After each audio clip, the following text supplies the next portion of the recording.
గమనించండి. ద్వితీయోపదేశకాండం 11వ అధ్యాయం 11వ వచనం 12వ వచనాన్ని మనము కలిసి చదువుకుందాం. మీరు నది దాటి స్వాధీనపరుచుకున్నట్టుకు వెలుచున్న దేశము కొండలు లోయలు గల దేశం. అది ఆకాశ వర్షజలము త్రాగును. అది నీ దేవుడైన యెహోవా లక్ష్యపెట్టు దేశం. నీ దేవుడైన యెహోవా కనులు సంవత్సరాది మొదలుకొని సంవత్సరాంతం వరకు ఎల్లప్పుడూ దాని మీద ఉండును. ప్రియమైన వాళ్ళరా, చదవబడిన లేఖన భాగములను దేవుడు దీవించి మనకు ఆశీర్వాదకరముగా ఆధ్యాత్మికంగా అనుగ్రహించను గాక.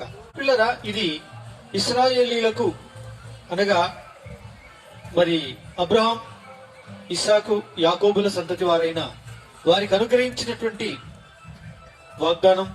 వారి ఓదార్పు నిమిత్తం, వారి ధైర్యం కొరకై మరొకసారి అనగా రెండవసారి మోషే అనే దైవజనుడు ఇశ్రాయేలీలకు ఓదార్పుగా చెప్పుచున్నటువంటి వాగ్దానము గుర్తు చేస్తున్న వాగ్దానమైనది.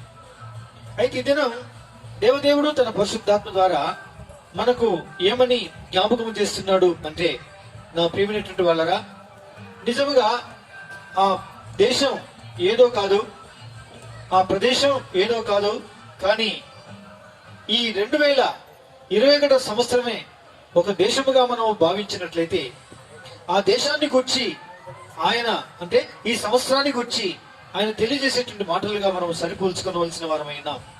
ఏమని మనము అంటే, మీరు ఈ 2020వ సంవత్సరమును దాటి స్వాధీనపరుచుకున్నటకు వెళ్ళుచున్న 2021వ సంవత్సరం ఎలాంటిదంటే కొండలు లోయలు గల సంవత్సరం.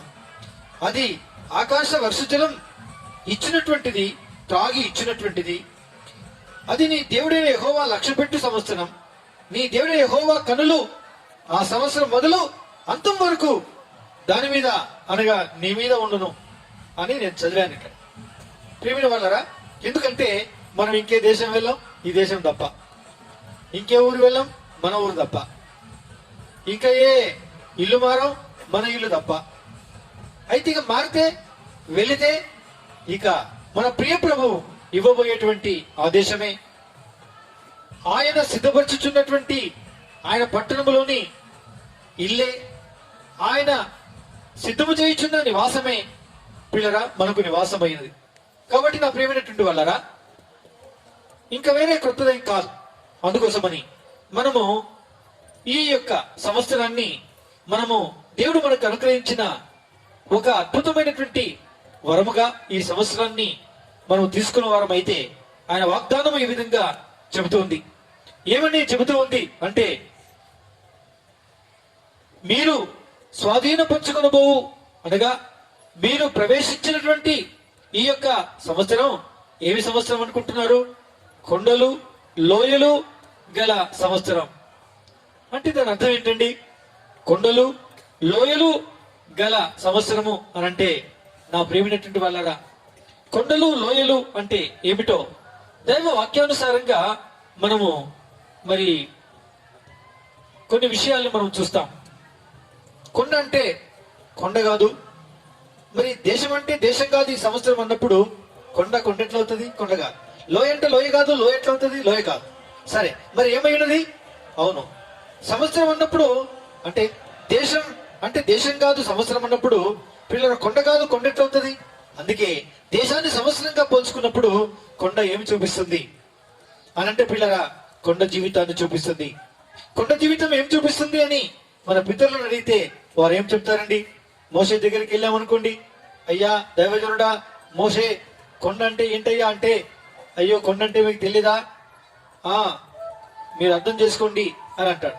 ఏమంటాడు? సీనాయి కొండ అంటాడు. ఏంటండి సీనాయి కొండ అంటే? నేను పోయి ఉండలేదా 40 దినాలు 40 పగళ్ళు 40 రాత్రులు అని అంటాడు. అయ్యా నువ్వంటే ఉన్నావు, సరే కరెక్టే, కానీ మేమెక్కడ ఉన్నాము అని అంటే, మేమెక్కడ ఉండాలయ్యా అంటే, అయ్యో ఆల్రెడీ మీరు పోయిన సంవత్సరము 2020 సంవత్సరంలో మీరు కొండలోనే ఉన్నారయ్యా అంటాడు. నేనైతే 40 పగళ్ళు 40 రాత్రులు ఉన్నా గాని మీరు నెలల కొద్ది ఉన్నారయ్యా అని అంటాడు. అరే నెలల కొద్ది మనం ఎలా ఉన్నాం?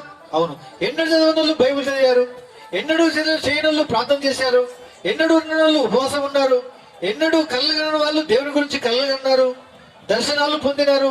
ఎన్నడూ ఎవరు ఏది పొందలేకపోయారో దాన్ని పొంది వచ్చారు కొద్దిమంది. ఈ మధ్యలో ఒక ఇల్లు దర్శించినప్పుడు ఆమె అంటుంది, అయ్యా ఎన్ని లక్షలు పెట్టినా ఎన్ని కోట్లు పెట్టినా మా ఆయన మాత్రం మారేటోడు కాదయ్యా, కానీ మా ఆయన పూర్తిగా మారిపోయింది అయ్యా. ఆయన ఏం చేస్తున్నా తెలుసా, అయ్యో మేము 40 రోజులు ఉపాసం ఉన్నామయ్యా, ఒకటే పూట తిన్నాం. మీరు ఎట్టుంటారని మా వాళ్ళందరూ కూడా నివారింప చూశారు. మీరు ఏమన్నా అయితే మేము ఎత్తుకుపోయేటోడు పట్టుకుపోయేటోడు అన్నారు, బెదిరించారు, కానీ మేము అలాగే ఉన్నాం. నిజంగా దేవుని యొక్క శక్తి దేవుడు మాకు ఇచ్చాడు. ఆయన ఇప్పుడు దేవుని యొక్క దర్శనాన్ని పొందుతున్నాడు, ఆయన దేవుని యొక్క కళను పొందుతున్నాడు, దేవుని మాటల్ని ఆయన చెబుతున్నాడు. ఆయన 12, 1 గంటకు 2 గంటలు లేస్తున్నాడు, గంటల తరబడి ప్రార్థన చేస్తున్నాడు. ఎన్నడు ముక్క ప్రార్థన చేయనాడు, బలిమీటికి బ్రతికులాడితే కూడా మోకరించినాడు. ఈ దినం నాకంటే ముందు మోకరిస్తున్నాడు. దేవుని మాట, దేవుని నాతో మాట్లాడాడని చెప్తున్నాడు. ఈ దినం ఫలాన్ని జరగబోతుంది అంటున్నాడు, జరుగుతుంది. ఫలాన్ని సంభవించబోతుందేమో అనిపిస్తుంది నాకు అంటున్నాడు, అంటే అయిపోతుంది. అయ్యా నీకెంత తెలుస్తుంది ఇవన్నీ విషయాలంటే, మరి మోసకెంత తెలిసినాయి కొండ మీద అన్నాడు. కొండ కదా ఇది, కొండే, కానీ వాళ్ళ చుట్టూ కొండలు ఎక్కలేవు, వాళ్ళ ఊరు చుట్టూ కొండలు ఎక్కలేవు, కానీ వాళ్ళ ఇల్లే ఒక కొండ అయింది, వాళ్ళ గదియే ఒక కొండ అయింది, వారి కుటుంబమే ఒక కొండ అయింది. కొండ అంటే అర్థం ఏంటంటే ప్రార్థనా జీవితము కలవాడై దేవుని దర్శనాన్ని పొందువాడుగా ఉన్నాడు. చూసారా నా ప్రియ సోదరి సోదరులారా, మీ యొక్క జీవితంలో, నా యొక్క జీవితంలో ఆయన అంటాడు, ఈ 2021వ సంవత్సరం కూడా, అంటే మళ్ళీ ఇప్పుడు కొడుతున్నావా కరోనా కావాలని అనుకునేది కాదు. అయితే అది కరోనాను బట్టి కొండ ఎక్కించింది. ఈ సంవత్సరం అయితే మనము కొండెక్కాలి, మనము కొండెక్కాలి. గత సంవత్సరం యొక్క 2020 సంవత్సరం యొక్క మరి అనుభవాన్ని మనము జ్ఞాపకం చేసుకుంటూ, ఆ గతి వస్తే కాదు ప్రభా కొండ జీవితం కలిగి ఉండేది, అంటే ప్రార్థనా జీవితం కలిగి ఉండేది, దర్శన భాగ్యము పొందేది, నీతో సహవాస సంబంధ బాంధవ్యం కలిగి ఉండేది. అమ్మో అది వస్తే కాదు తండ్రి, అలాంటిది కలిగితే కాదు ప్రభా, ఆ భయం వస్తేనే కాదు తండ్రి, నా ఇష్టపూర్వకంగా నీ పాదాల చెంతకు వస్తున్నాను, నీ సంధిలో గడపడానికి వస్తున్నానని తీర్మానం చేసుకుంటే నిజంగా ఈ సంవత్సరం కొండలు గల సంవత్సరంగా ఉంటుంది. కొండలు గల సంవత్సరం అంటే అర్థం ఏంటంటే తిండి తిప్పలు లేదని కాదు, లేకుంటే వస్త్రములు లేక బాధపడేదని కాదు, లేకుంటే ఏదో కష్ట నష్టాల పాలైపోయేటువంటి జీవితం అని కాదు దాని అర్థం. నా ప్రియ సోదరి సోదరులారా, ప్రార్థన జీవితాన్ని కలిగి ఉండి ఆ ప్రభుతో సహవాస సంబంధం కలిగి ఉండేటువంటి బ్రతికే ఆ యొక్క కొండ జీవితం అయి ఉంటుంది. కాబట్టి ఈ సంవత్సరము మనం అలాంటి దాన్ని స్వేచ్ఛగా మన ఇష్టపూర్వకంగా మన ఇష్టము చొప్పున మన ఇంటి జీవితాన్ని కోరుకుందాం. అవును ప్రభువా, ఈ సంవత్సరాన్ని నాకు కొండలు గల సంవత్సరంగా చేయండి, కొండలు కలిగిన సంవత్సరముగా చేయండి, కొండలు కలిగిన బ్రతికేటువంటి బ్రతుకును నాకు ఇవ్వండి ప్రభువా అని ప్రార్థన చేసుకుంటే ప్రభు తప్పనిసరిగా దేవుడు ఏం చేస్తే మనకు సహాయము చేస్తాడు. నేనైతే మీలో చాలా మంది అండి మీకు సమయం అవకాశం అంటూ ఇస్తే చక్కటి సాక్ష్యాలు చెప్పేవారు మన మధ్యలో ఉన్నారు.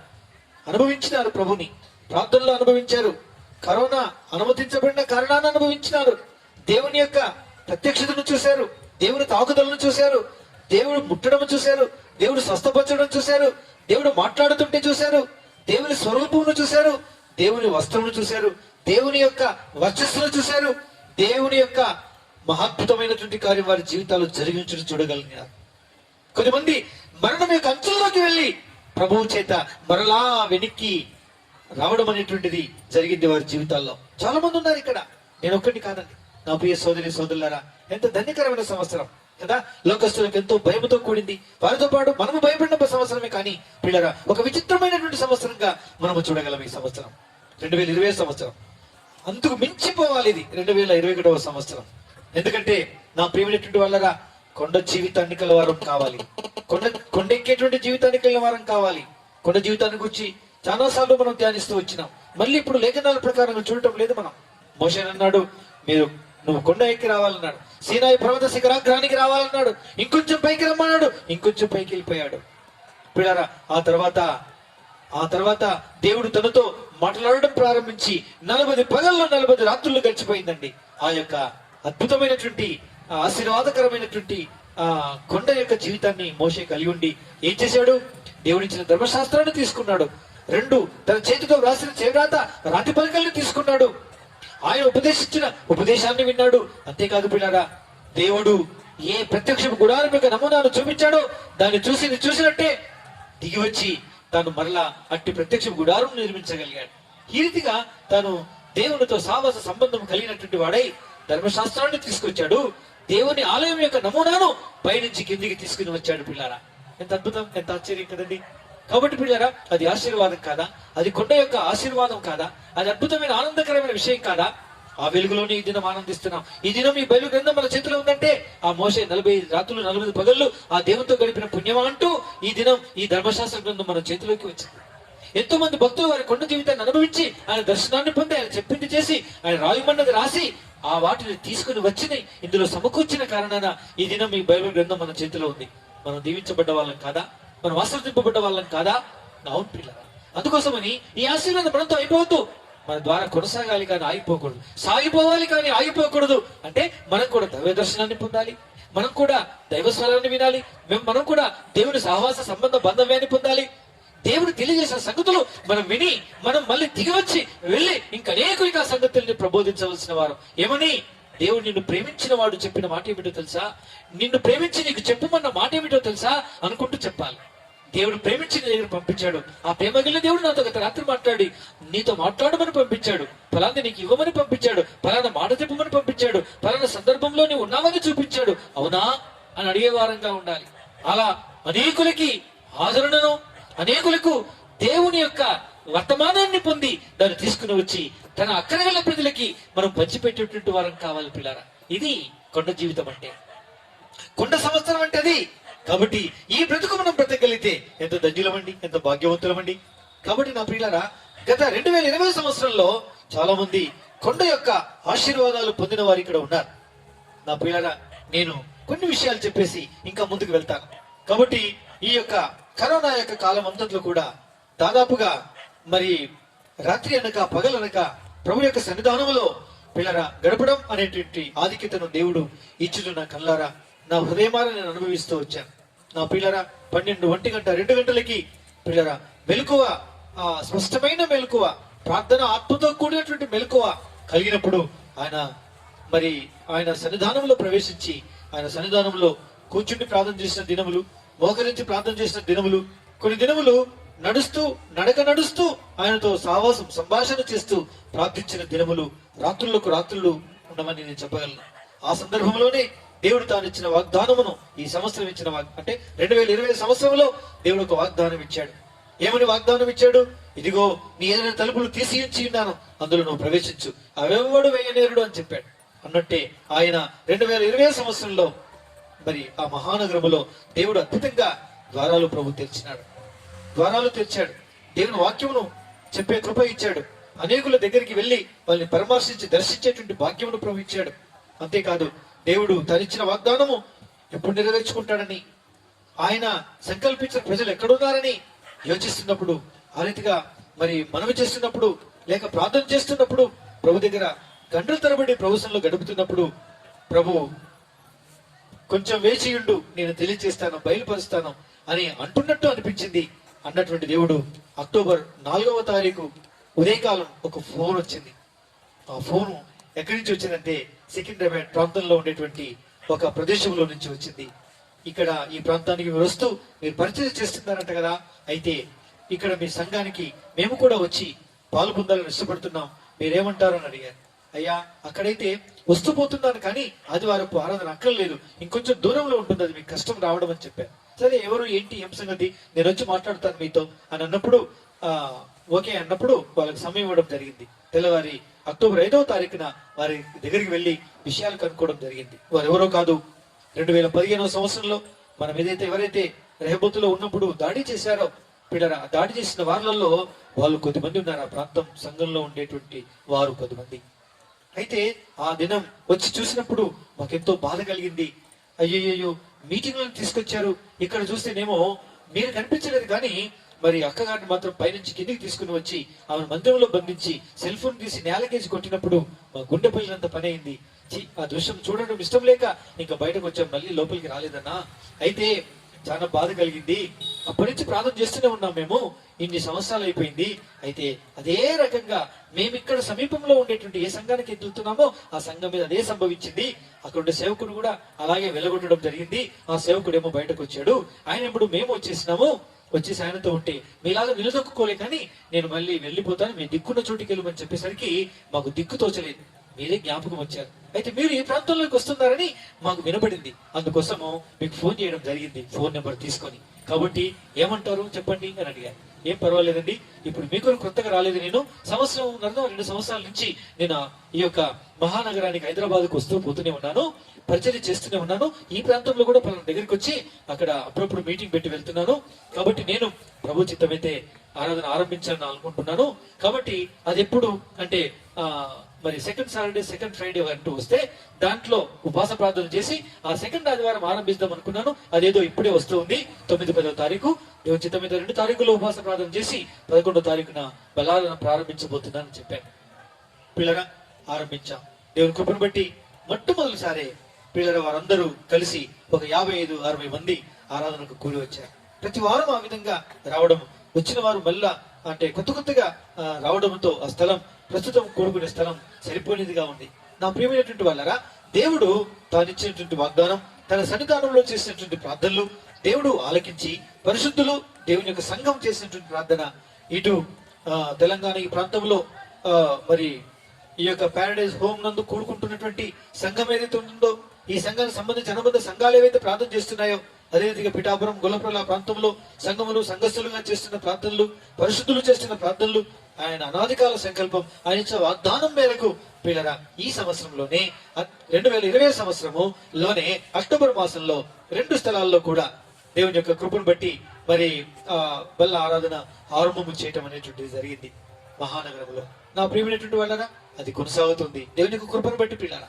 అయితే ఇంకా ఇటు కార్యములను దేవుడు అంటే ఇదంతా కూడా కొండ జీవితం యొక్క ఫలితమే అని నేను అనుకుంటున్నాను. అనగా ప్రార్థనా జీవితం యొక్క అంటే కొండ దర్శనం యొక్క మరి కొండ యొక్క దేవునితో చేసే సహవాసం యొక్క వీటన్నిటి యొక్క ఫలితము ఈ దినం దేవుని యొక్క సాన్నిధ్యంలో ఈ రీతిగా ప్రభు యొక్క సంకల్పంలో చొప్పున ఆయన సన్నిధానంలో ఈ గొప్ప భాగ్యమును పొందే కృప అనుగ్రహించినాడు.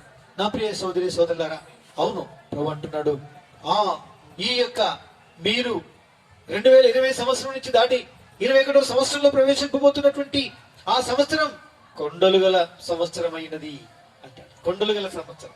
అందుకోసం కొండానుభవం గల సంవత్సరంగా ఉండాలని మనం ప్రార్థన చేసుకోవాలి, తీర్మానం కూడా చేసుకోవాలి.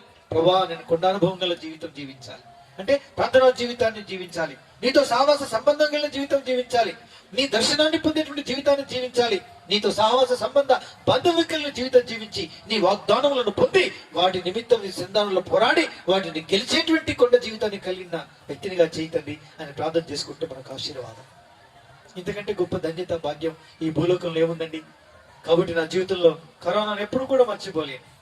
ఎందుకు అంటే దేవుడు కరోనా యొక్క గడ్డు కాలం యొక్క పుణ్యమా అంటూ కొండ జీవితాన్ని అంటే ప్రార్థనా జీవితాన్ని, కొండానుభవాన్ని అనుగ్రహించి ఆయన ద్వారాలు తెరిచి ఆయన ఆరంభింపజేసినటువంటి పరిచర్య, అలా పరిచర్య చేసేటువంటి భాగ్యం అనుగ్రహించాడు. అందుకు ప్రభుకు మనం రుణస్థలమైంటున్నాం, ప్రభుకు మనం వందనస్థలమైంటున్నాం. అందుకే ప్రభును నిజముగా ఇంకా ఈ సంవత్సరం 2021వ సంవత్సరం కూడా నా ప్రియమైనటువంటి వాళ్ళరా కొండానుభవం మరి ఎక్కువగా పొందవాలని మనం ప్రార్థించుకోవలసిన వారం అయితున్నాం. ఇంకా రెండో విషయానికి వస్తాం. అదేంటి?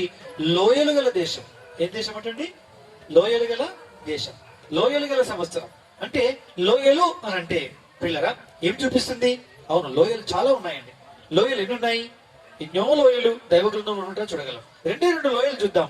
ఆ లోయల్లో 2 లేక 3 లోయలు నోటికే చూద్దాం రండి. ఒక లోయ అది బాకా లోయ. బాకా లోయ అంటే దాని యొక్క అర్థం అంగలార్పు, ఏడుపు అని అర్థం అండి. అంటే అంగలార్పు, ఏడుపు అనేటువంటి అర్థం ఇచ్చేటువంటి బాకాలోయ గుండా అని. ఆ బాకాలోయ గుండా వెళ్తూ దాన్ని జలమయము చేస్తే పిల్లరా అయితే ఏ లోయలోకి వెళ్తామో అంటే బెరాకాలోయలోకి వెళ్తాం. ఏం లోయ అండి? బెరాకాలోయ. బెరాకాలోయ అంటే అర్థం ఏంటి? దీవెనల లోయ, దీవెనల లోయ. కాబట్టి మన జీవితంలో ప్రతి దినం, ప్రతి వారం, ప్రతి నెల, ప్రతి సంవత్సరం నా ప్రియమైన సోదరి సోదరులారా మన బ్రతుకు జీవితం అంతట్లో కూడా అవును లోయ జీవితమే మన జీవితం. అంటే ఏడుపు, అంగలార్పు యొక్క జీవితం.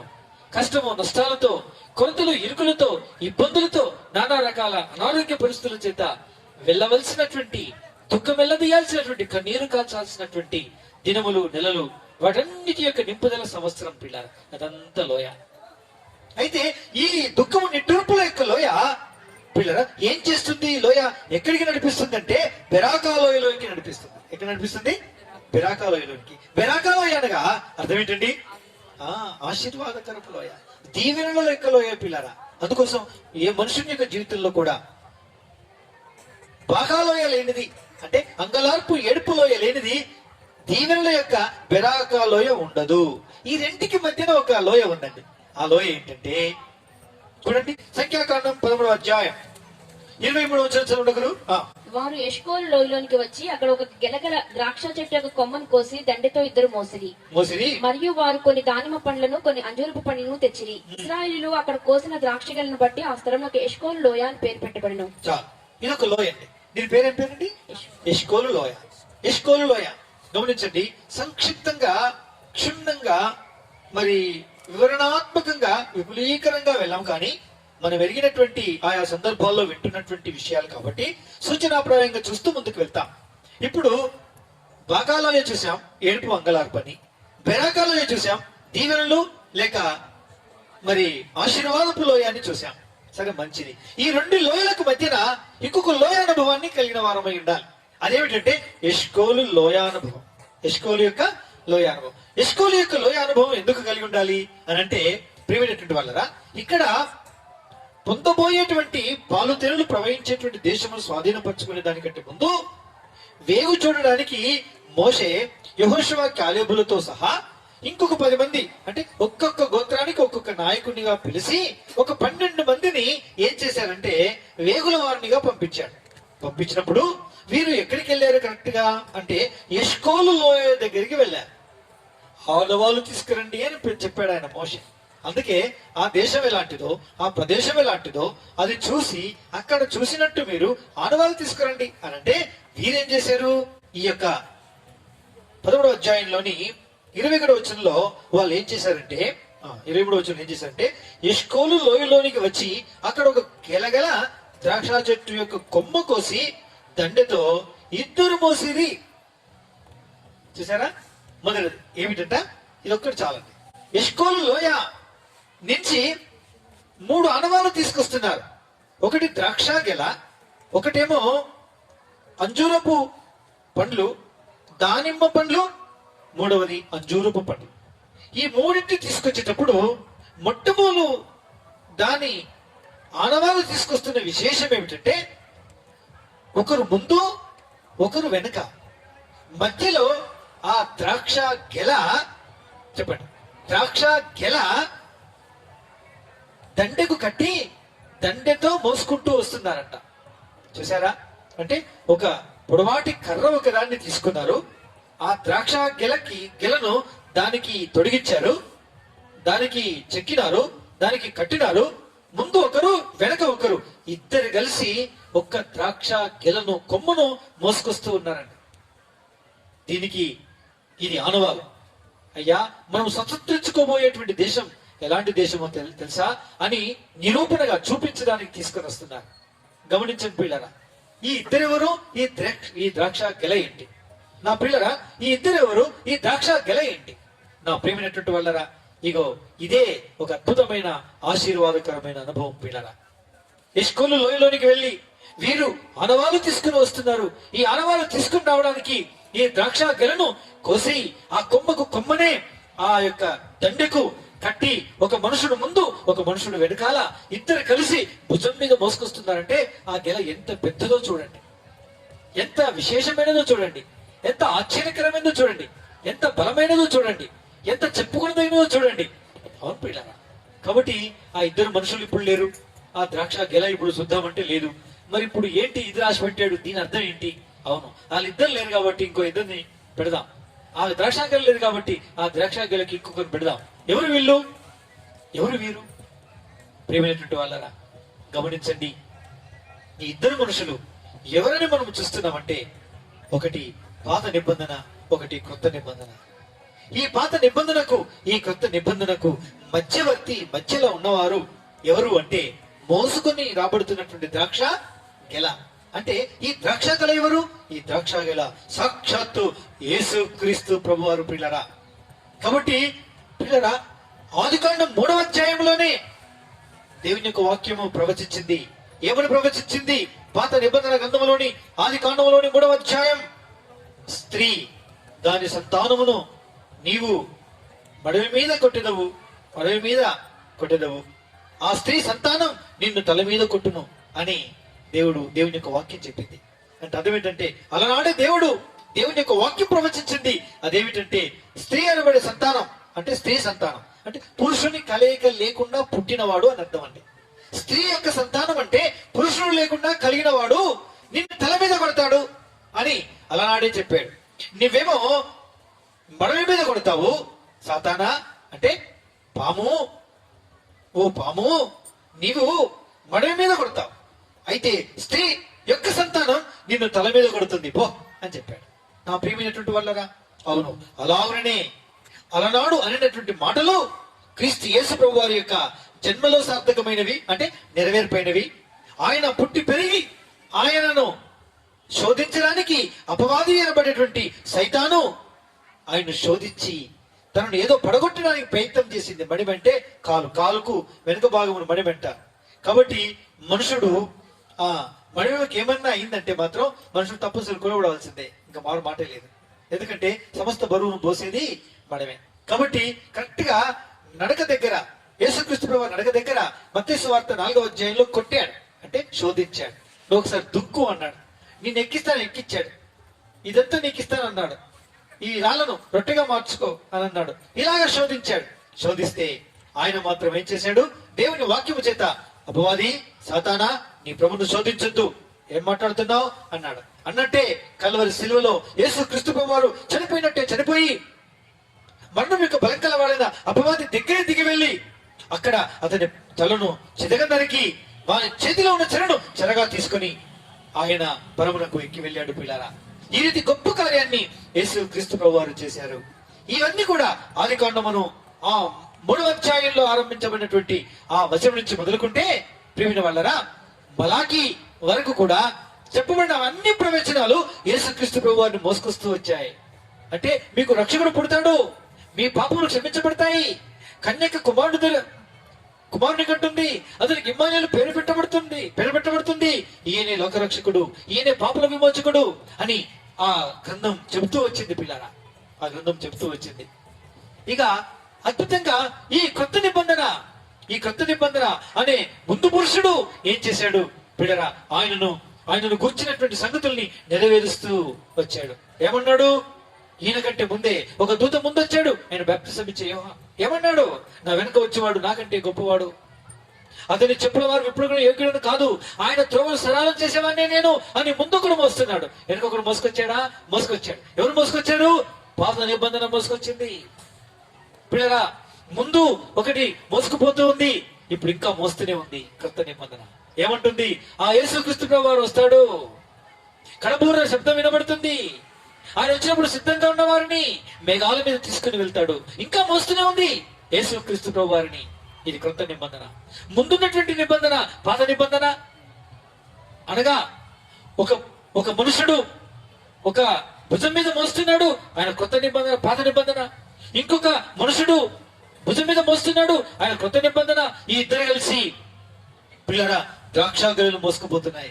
ద్రాక్షాగెల పిల్లలు తూచా తప్పకుండా, ఏమాత్రం అనుమానం లేకుండా క్రీస్తు యేసు ప్రభు వారిని చూపిస్తుంది ద్రాక్షాగెల.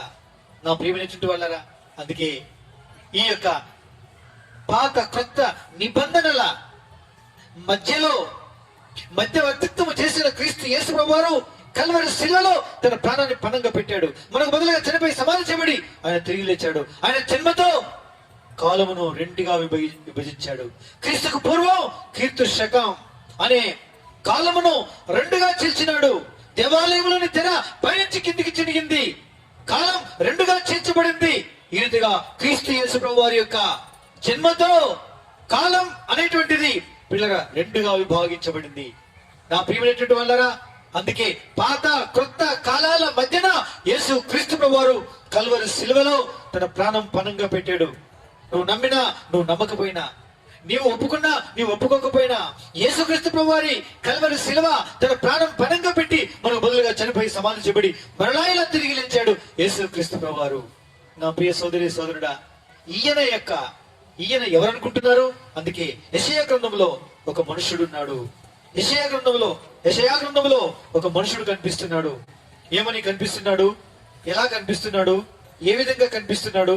ప్రియమైన వాళ్ళారా, 63వ అధ్యాయం యెషయా గ్రంథం 63వ అధ్యాయం మొదటి వచనం చదవండి. రక్తవర్ణ వస్త్రములు ధరించి ఎదోము నుండి వచ్చుచున్న ఇతడెవడు?